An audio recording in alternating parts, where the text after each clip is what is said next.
Hi, I'm Dr. Paul with Online Chiropractic Marketing Systems, and welcome to the Chiropractic Personal Injury Marketing Show. And we're talking with Brad Souders, who's a personal injury attorney right here in Tampa. And Brad does something really unique, and he goes after a niche market. He goes after motorcycle injuries and does a very good job marketing that. And the topic we're talking about today is the factors that doctors do that negatively impact the case. So Brad's going to help us with that. So appreciate you being here today with us, Brad. Thank you for having me. Good. And if you don't mind, can we go through the short list of some of the, and again, you've been experienced this, you've been at this for 20 plus years, right? Thank you. Is that sound right? That's correct. Okay. So you've been around the block a little bit. A few times. Okay. All right, let's go into some of the top factors that doctors do that will negatively impact your personal injury case. I'd say number one is poor record keeping. Now, when you say poor, that's a very general term. When you say poor, how would you get more specific with that? Well, for example, when I've seen the patient or the client reach maximum medical improvement and I order the records from the primary treating physician, one or two things can happen. He or she can send me a chart that is this thick, very, very small, with very poor documentation, or can send me a chart that has documented the injuries. Okay. Let me be a little clearer with that. When we say poor record keeping, you're referring to content more than looking at the records and being able to understand them, or both? Well, I like to see some minimum elements. I like to see an initial narrative report, for example. Okay. And that initial narrative report is going to cover minimum the patient subjective complaints, the history of the accident, Okay. Typically a prior medical history, if any, physical examination section where they've done maybe a straight leg raise, and maybe it's positive.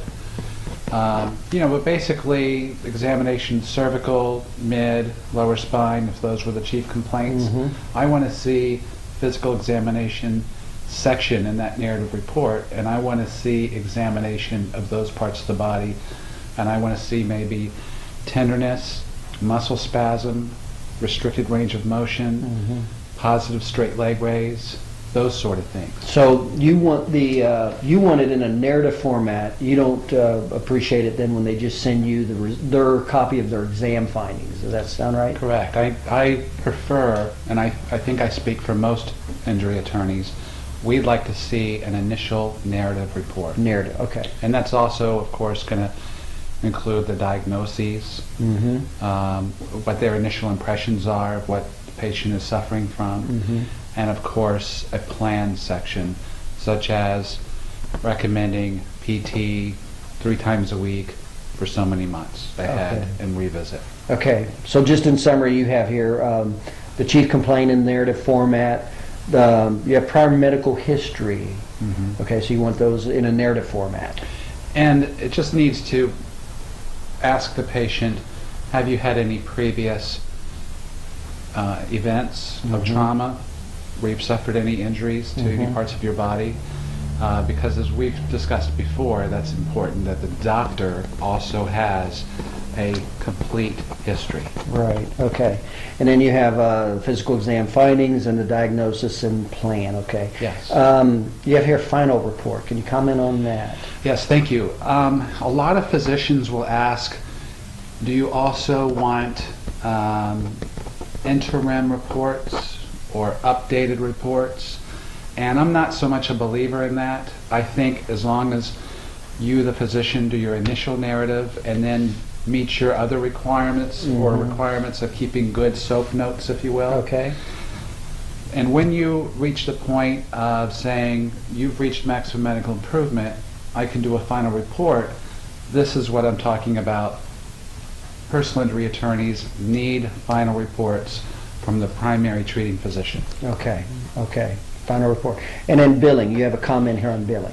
What are they doing wrong with billing? Well, if I could step back for a minute to the final report. Okay. A question that's often asked is, do you the personal injury attorney want an impairment rating. Okay. And your opinion on that? From my perspective, my answer is no thank you. And why Because is that? I've seen that sometimes limit the value of the case. In what way? There's some adjusters out there that have a school of thought that if it's a 10% rating, then it will only be a value case in X range. Okay.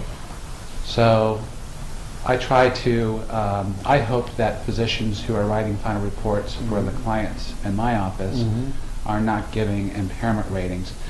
While I need their opinion about the permanency of injuries, Okay. that is something that every personal injury attorney needs in the Okay. report. Which is different than an impairment rating. Correct. Okay, I see. So the personal injury attorney needs the physician to address permanency of injuries, but some attorneys like myself do not want the physician to go further to actually quantify the impairment rating and to a number. and it has more to do with you feel like you're being boxed in on a Correct. number. Correct. What if we were to say that the impairment rating was one of the primary financial drivers of the insurance industry in their awards? What would you feel about that? I disagree with that, Is that right? respectfully. Okay. So you really just want to go after it. So you want a permanency, an opinion of permanency. Yes, yes. And then you just don't want to be boxed in with an impairment report. Correct. Okay, I got you.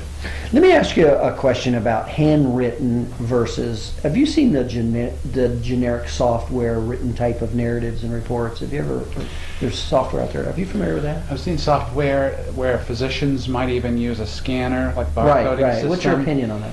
And I'm not overly impressed. Why? Oftentimes, the phrases aren't matching each other. It's difficult to read. It's not personalized. And if I have my preference, if I was asked, I would prefer the treating physician not use one of those. The generic software. Right. And then I'm sure you probably have gotten in reports handwritten and you couldn't read them. Let me just go back for a second. I don't know if other people impression those scanned reports this way also, but it also may give the impression that that physician is running a volume type practice. He doesn't have the time, and he is just coding things very quickly without focus and attention, perhaps. Yeah, I've always said, well, you don't want that to come up in a trial, that you use generic software for the notes. You know, that just doesn't come across real well. What about, so what's the preference you do want? Is it more like dictated and transcribed? Well, my preference is that initial narrative report and that final report. And for those soap notes in between, you know, that's basically your travel card, Right. or your other ways which you do your soap notes. So you're okay with copies of the soap notes then? Well, I receive copies all the time. I never receive originals. Right. I mean copies of the soap notes as opposed to narratives of the soap notes. Oh. So just No. an initial narrative, a final narrative, and copy of the soap notes. With the expectation the doctor is meeting the minimum requirements by law that he's obligated to follow when he, sees a patient. And there are minimum requirements for record keeping. Right. Okay, gotcha. Okay. Anything else in regards to, because that's a really big issue right now, is note-taking and documentation. Any other comments about? Just one more thing is that insurance companies have been denying doctors or orders or payments on diagnostic studies. And they'll question medical necessity of maybe the MRI or of the NCVs. So many years now, every chance I've gotten, I've shared with these doctors, if you're ordering a diagnostic study, put in those subjective complaints and the reason why you're ordering the study. For example, patient complains of cervical radiculopathy extending to the right extremity. So if you're documenting the pain and numbness or the radiculopathy, into the right upper extremity and you say, I want to rule out a herniated disc, so I'm ordering a cervical MRI, how long did that just take? It took me 10 to 15 seconds to say that or to write that, and now you've documented the chart. So if any time comes up later they're trying to deny this study, because they don't like to pay diagnostic studies, you can point to the chart and you can see that the patient was having those complaints and you had a legitimate concern and you had a true reason for ordering this study, and it was medically necessary. Okay, and so what have you seen doctors do that are negative with the reports? They just don't include initial report? I've seen it all. I've seen a doctor that received a patient and I thought he'd be happy to get the patient, or referral. And let's say I didn't see him give the importance to the occasion. Didn't really chart the patient, didn't really record the complaints, and it's like that example I gave earlier. 4 months later, when I ordered the chart, it was like this. This, 2 or 3 pages. And so you leaving out these steps. Just really leaving out everything. Okay, that makes sense. And that hurts the patient, it hurts us, because when we go to submit our demand, and we're submitting something skinny like that to the insurance company that did not document the complaints or the problems this person was having, then nothing in means nothing gained. So let me be clear with the documentation. You definitely like initial reports. Should include all the different chief complaints, all the medical prior history, all the physical examinations, all the separate diagnoses, and the treatment plans for those diagnoses, and preferably dictated and transcribed in that format. Comprehensive initial exam results in a comprehensive initial narrative report. Gotcha. Okay. Now, billing. Excuse me, and I think you can do that in most cases in 4, maybe 5 pages or less. Right, okay. Billing. What's your comment on billing? The negative aspects that doctors would do relative to billing. Well, example of recent is we ordered records from a physician close by, and he demanded prepayment for copies. And so we made the prepayment. The records came in, and maybe there were only 10 records. And maybe 8 of them were from this office. There was the request letter, the enclosed HIPAA, and the fact sheet, and he is billing us $1 per page. And first we're disappointed that there wasn't more of a chart, and second we're disappointed that he's charging us for records that are of no benefit to us. And that just that gives the personal injury attorney a bad impression of the doctor. Now, you lost me a little bit there when you said no benefit. What was it that you didn't get benefit from that? We expected to order a chart. We got... so you didn't get content. Correct. Essentially. Correct. Okay, I see. Anything else in regards to billing? I think we could probably come back to that. I had a thought or example later, but it's just slipping me at the moment. All right, good. What about, can we talk about overbilling maybe? Is that a problem that you're seeing with the doctors? Overbilling for their cases? I would say it's more the exception than the rule. So it's not common. How big of a problem is it? If you get a case that's dramatically overbilled, how big of a problem is that for you? It's not something that it makes it more difficult to settle the case. All right.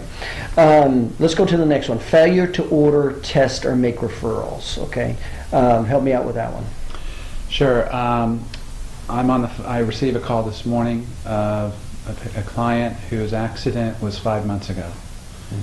And I referred him to a local neighborhood chiropractic physician within a week post-accident. So he's been treating with that physician for almost 5 months. Okay. And now we're in the 5th month, and I'm ordering. I understand he's at max medical improvement, so I'm ordering the charts. And he says to me, "Brad, I still have this ankle issue. I'm 5 months after accident, and it's still swelling, and it's still giving me pain." And I asked him what the doctor's done, and the doctor said, well, he knew a few orthopedic physicians in town, but not one of those would take an auto case. Mm-hmm. And he never did anything further to examine the subjective complaints. Okay. He Or didn't do follow a up physical on it. exam. He didn't order an MRI. He did nothing. No Okay. X-ray. And so now in the 5th month, he's now finally seen another doctor, and this other doctor is saying, "Yeah, let's order the MRI. I mean, you shouldn't be having complaints this long after the accident." Right. So now we're having an MRI this next week, Mm-hmm. and obviously delayed diagnostic studies are going to result in delayed treatment, which is going to result in delayed final reports, Okay. which is going to result in delayed pursuit of claim. Right. So it's important of the primary treating physician to identify all of those primary complaints and to evaluate them, including by MRI if necessary, Mm-hmm. and further referral if necessary. So what I'm hearing is make sure you're dealing with all the primary complaints and either deal with them personally and move on them, act on them, Correct. or act on them by referring them out to get them moved on. Correct. Don't just leave them dormant. Correct. Okay. And you say failure to order MRI, failure to order other. Are you expecting certain tests, or you just want them to do their diagnostics and stay on top of it? I'm expecting that primary physician, say in this hypothetical, I sign up this client and I say, here's your local neighborhood chiropractic physician I think you should go see. Right. That doctor is the captain of the ship, Right. and I think that says it all. Okay. So he needs to be the manager, Correct. director. Perfect. Okay. Okay. Let me ask about, while we're on that topic a little bit, the team. How important is it that that doctor has his team and medical team in place to send that patient to, that as a personal injury attorney, he's got certain other medical providers where he can get it done, so to speak? How important is that? It's key. What other medical providers do you like to see that chiropractor has? Well, let's say, sticking with captain of the ship. Okay. It's the same thing, which you just reminded me of, is the quarterback. Right? And the quarterback is basically the captain of the team. And he's got to have a team, so he can throw that ball to the player on his team to carry that ball into the end zone. Yeah, I'm aware a lot of chiropractors don't take that responsibility as the quarterback and delegate. What medical providers, so they definitely need medical providers for these other peripheral problems that they don't treat. What medical providers do you like to see a chiropractor have? Well, the first that comes to mind is a neurologist. Okay. And from the personal injury standpoint or viewpoint is, like team, it's a stronger case if we're presenting to a jury, number one, physician, primary treating physician, Right. chiropractor, and number two, physician, a second opinion, who's a neurologist, who's a medical doctor. Okay. So now, when I'm in court or when I'm in trial and we are presenting our evidence and we're making the closing argument, and that jury has a verdict form in front of them, and they have to answer, at least in Florida, in an auto case, whether or not he or she suffered a permanent injury within a reasonable degree of medical probability. Right. I like to have both the DC and the MD Right. as supporting evidence to get that box checked yes. Right. Now, you say the neurologist you like to see. What about neurosurgeon? Well, Second opinion. there's or a third? hierarchy, as you know. If the patient presents soft tissue, maybe MRI is ordered, and there's no objective findings, then there's no further need beyond the Right. chiropractic and maybe the neurologist. Right. But if that MRI comes back with a herniated disc, Right. then I like to see, if there's nerve impingement, then I like to see the neurologist refer for a neurosurgical consult. Not the chiropractor? Are you okay with the chiropractor for That's a fine neurosurgical too. Okay. That's okay. fine too. But Okay. the checklist in my mind is, Right. did the client get to that neurosurgical consult? Okay. Because obviously there's a reason. Well, I'm with you. Let's go into the orthopedist. You'd rather see the neurologist neurosurgical consult as opposed to the orthopedist. There's some indifference to this. There's attorneys down the street I know that use those type of doctors or those specialties, and frankly I see very little difference between the two. Okay. Okay. So from a Right. personal injury standpoint, either one would be Same, fine. Okay. correct. I got you. Okay. All right. Last question. What about a GP? Having a GP on the team, is that any benefit? Yes and no. Your accident victim typically says, the next day after the accident, went to my GP. Mm-hmm. And and generally speaking, and by my experience, the GP is not going to be that physician who documents the injury or has the record keeping that we need Mm-hmm. for proving this claim, this injury claim. Second, we typically see he's just going to script the patient some prescriptions, Right.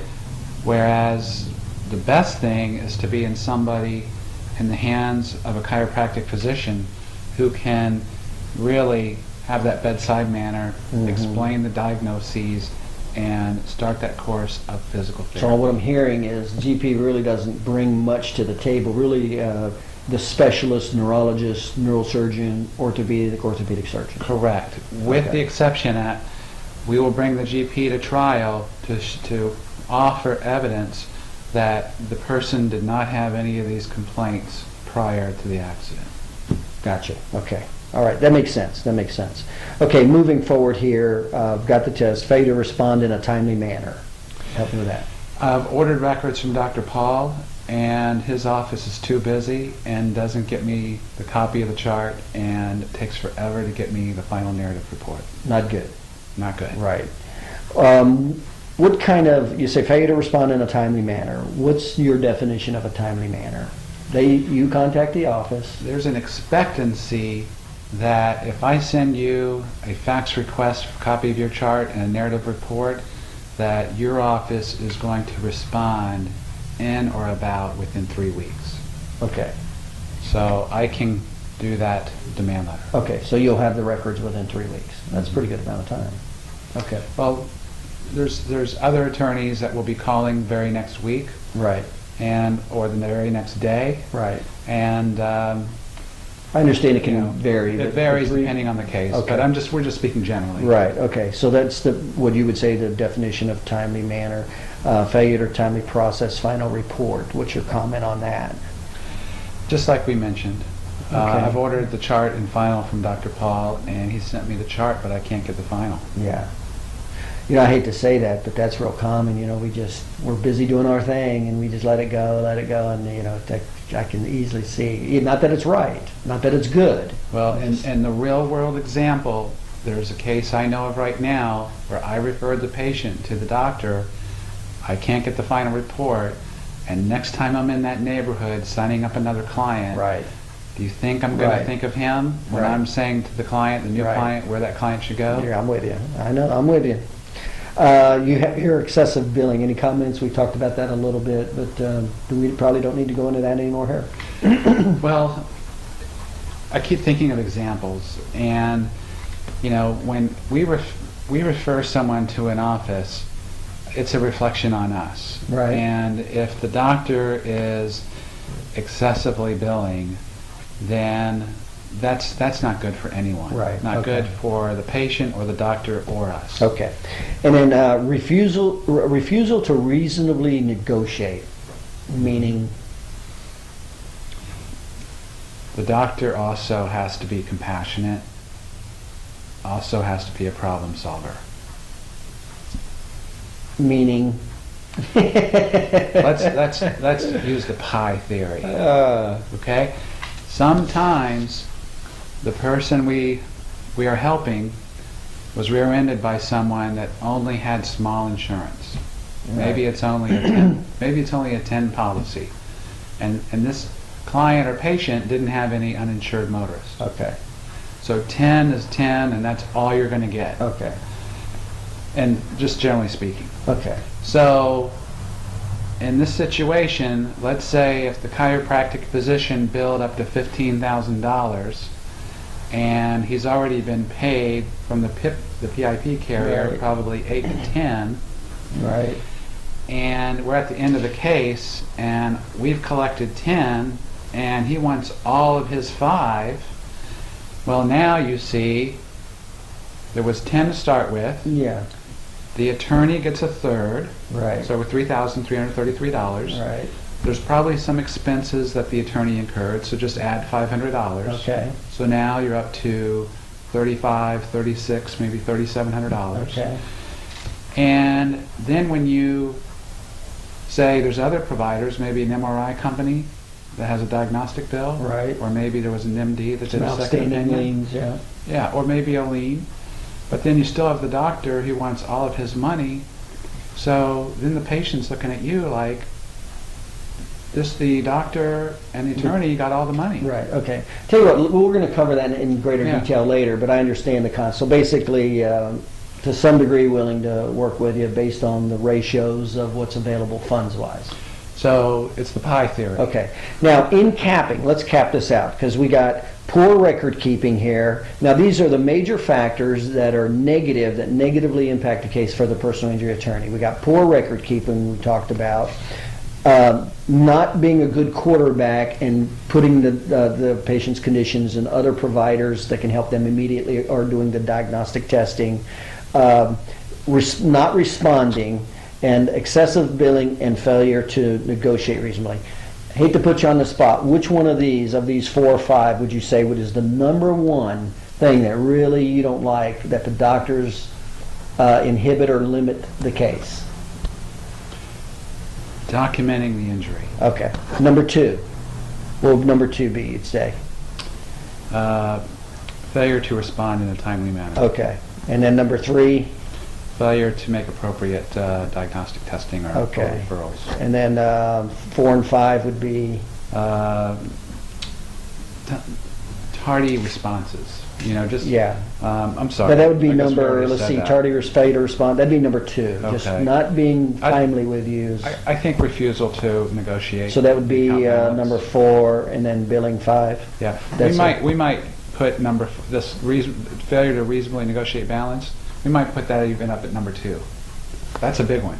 I can see where Yeah. it can be, It can- depending on the numbers. It can be. It can slow the client down to getting to a closing table, to getting the monies to the client that he or she needs. Yeah, and let's say all the money's there, then this obviously drops to the bottom, or may not even be a factor, right? Yeah. We should put this as number 1 or number 2. Okay.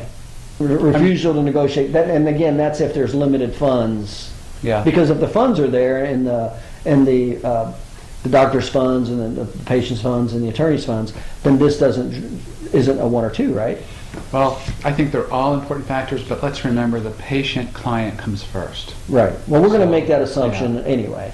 So here's what we're seeing is the negative factors that doctors are doing to negatively impact the personal injury case. And so poor record keeping, and we enumerated those specifically as an initial report, making sure all the chief complaints are covered, accurate prior medical history, all the physical examination findings, all the separate diagnoses, and having a separate plan for those diagnoses.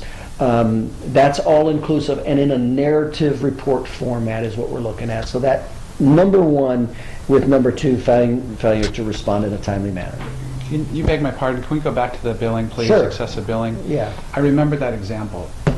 I was in the courthouse the other day. I was talking to a defense attorney, and you know what the theme of his case was? That chronic pain management doctor was excessive billing, and it was all about greed. Right. Right. And that was the theme of the defense attorney's case, and that's what he drove home to the jury Oh, in trial. in trial. Right. And so excessive billing can be fatal to a case. Right. I could see that in front of a jury too. Mhm. More so in front of a jury than if you're just trying to settle. So, okay, well, very good. And so we've covered the topics on the factors, the negative factors doctors are doing to negatively impact the personal injury case. And again, I'm Dr. Paul at Online Chiropractic Marketing Systems with Brad Souders, personal injury attorney right here in Tampa, Florida. And this is the Chiropractic Personal Injury Marketing Show. You take care. We'll see you later. Bye.